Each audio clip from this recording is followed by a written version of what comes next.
दोस्तों स्वागत है आप सभी का।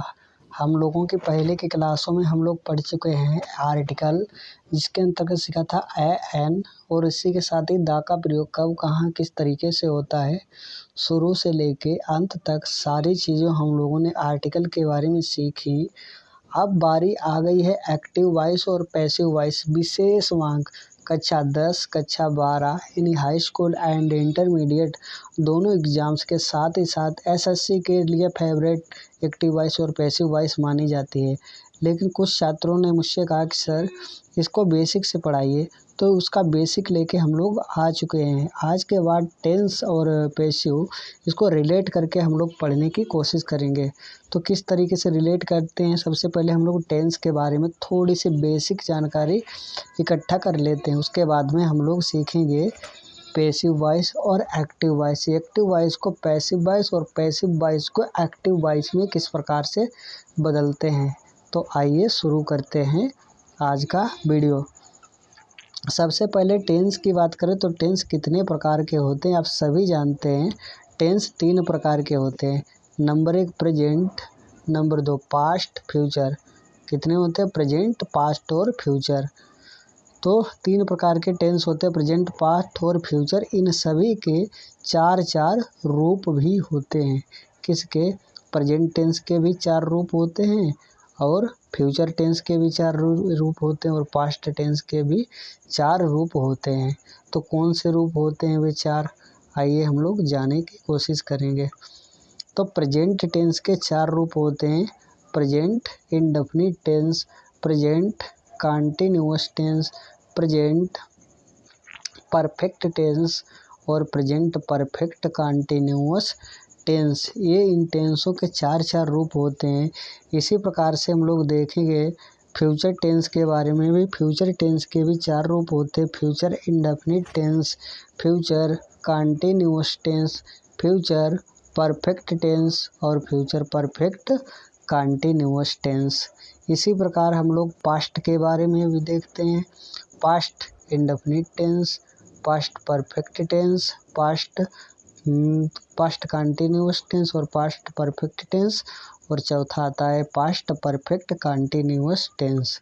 ठीक है, अब इन तरीकों को हम लोग बाद में देखेंगे। सबसे पहले बात करेंगे प्रेजेंट टेंस की। उसके अंतर्गत भी प्रेजेंट इंडेफिनिट को देखेंगे और फिर प्रेजेंट कंटीन्यूअस को देखेंगे और फिर प्रेजेंट परफेक्ट को और फिर प्रेजेंट परफेक्ट कंटीन्यूअस को, और उसके बाद में इसके पैसिव वॉइस और एक्टिव वॉइस को भी हम लोग बेसिक से लेकर एक हाई लेवल तक सीखने की तैयारी करेंगे। ठीक है, तो प्रेजेंट टेंस को सीखने के लिए हम लोगों ने जाना प्रेजेंट इंडेफिनिट टेंस। इसका दूसरा रूप होता है प्रेजेंट कंटीन्यूअस टेंस और तीसरा होता है प्रेजेंट परफेक्ट टेंस और चौथा होता है प्रेजेंट परफेक्ट कंटीन्यूअस। इसी तरह फ्यूचर पास्ट के भी ऊपर यही नियम लागू होता है।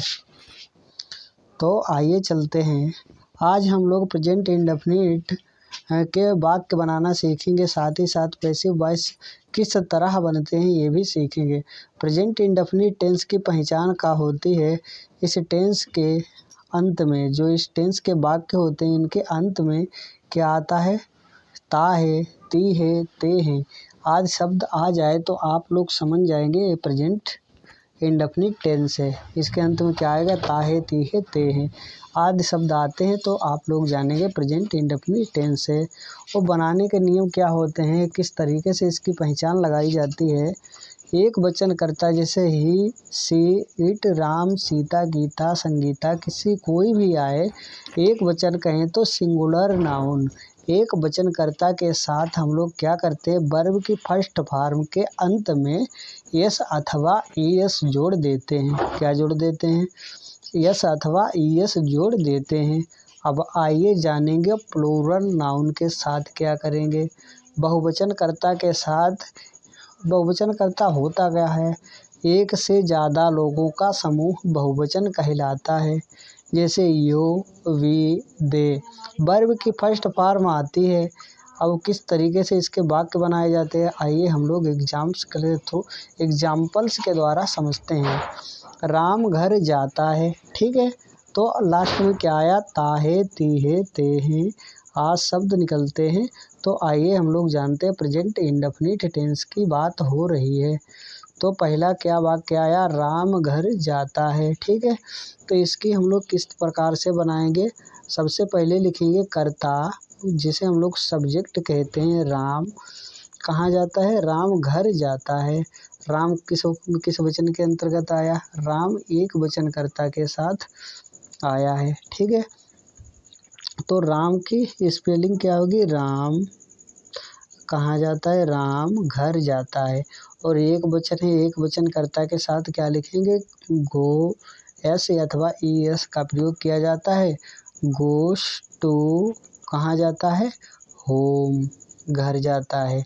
तो घर की मीनिंग क्या होती है, home. Ram goes to home. ठीक है, अगला क्या आता है, गीता गाना गाती है। गीता गाना गाती है, तो गीता की क्या होती है, गीता। गीता गीता एक वचन के अंतर्गत आती है, इसलिए सिंग, SING, सिंग्स ए सॉन्ग। गाना सदैव एक ही गाया जाता है, इसलिए क्या लिखा जाएगा, गीता सिंग्स ए सॉन्ग। बिल्कुल सही जवाब हो जाएगा। अब अगला वाक्य क्या आता है, राम क्रिकेट खेलता है। राम क्रिकेट खेलता है, राम। ठीक है, राम कितने वचन है, एक है। तो खेलना के किसके माने होते हैं, PLAY। प्ले का मतलब होता है खेलना, तो इसमें S लग जाएगा, प्लेज। क्या खेलता है, क्रिकेट। क्रिकेट, राम क्या खेलता है, क्रिकेट खेलता है। मोहन पत्र लिखता है। मोहन क्या करता है, मोहन भी एक है, मोहन पत्र लिखता है। राइट का मतलब होता है लिखना, यस लग जाएगा, राइट्स ए लेटर, ये लिए। ठीक है, मोहन क्या करता है, पत्र लिखता है। Mohan writes a letter. ठीक है, अब हम लोगों ने जाना कि एक वचन को किस प्रकार से लिखते हैं और बनाते हैं। अब आइए हम लोग जानेंगे बहुवचन कर्ता के साथ किसका प्रयोग होता है, इसको किस तरीके से हम लोग बनाने के प्रयास करते हैं। हम बाजार जाते हैं। ठीक है, हम बाजार जाते हैं, तो हम की मीनिंग क्या होती है, वी। अब यहाँ पे हम दे अर्थात बहुवचन कर्ता के साथ एस अथवा ES का प्रयोग नहीं करते हैं। तो आइए हम लोग इसको बनाते हैं। ये बहुवचन का वाक्य है, we go to market. We go to market. ठीक है, बिल्कुल सही जवाब हो जाएगा क्या, बी गो टू मार्केट। इसी प्रकार से बहुवचन का दूसरा वाक्य भी हम लोग सीखते हैं। तुम गंगा में स्नान करते हो। तुम गंगा में स्नान करते हो। यो वात, इसमें S अथवा ES का प्रयोग नहीं करेंगे। यू वात इन द गंगा। गंगा, तुम गंगा में स्नान करते हो। यू वात इन द गंगा, बिल्कुल सही हो जाएगा। पक्षी आकाश में उड़ते हैं। पक्षी बहुत हैं, तो क्या लगेगा, बर्ड इस fly, FLY, fly in the sky. पक्षी आकाश में उड़ते हैं। Birds fly in the sky, बिल्कुल सही हो जाएगा। हम पुस्तक पढ़ते हैं। हम पुस्तक पढ़ते हैं। We read the book. We read the book, हम पुस्तक पढ़ते हैं। ठीक है, इसमें S अथवा ES का प्रयोग नहीं किया जाता है। ठीक है, अगला आता है वे विद्यालय जाते हैं। वे की मीनिंग क्या होती है, दे। दे का मतलब वे, THEY, दे। वे विद्यालय जाते, दे गो तो स्कूल, वे विद्यालय जाते हैं। दे गो टू स्कूल बिल्कुल सही जवाब हो जाएगा। चलिए बढ़ते हैं आगे। आगे क्या कहा गया है नेक्स्ट स्लाइड के ऊपर। तो इस जो टेंस है ना प्रेजेंट इंडेफिनिट के, इसके बाद में हम लोग सीखेंगे प्रेजेंट, इसके अफर्मेटिव और निगेटिव। उसके बाद में हम लोग सीखेंगे पैसिव वॉइस को किस प्रकार से बनाते हैं। ठीक है।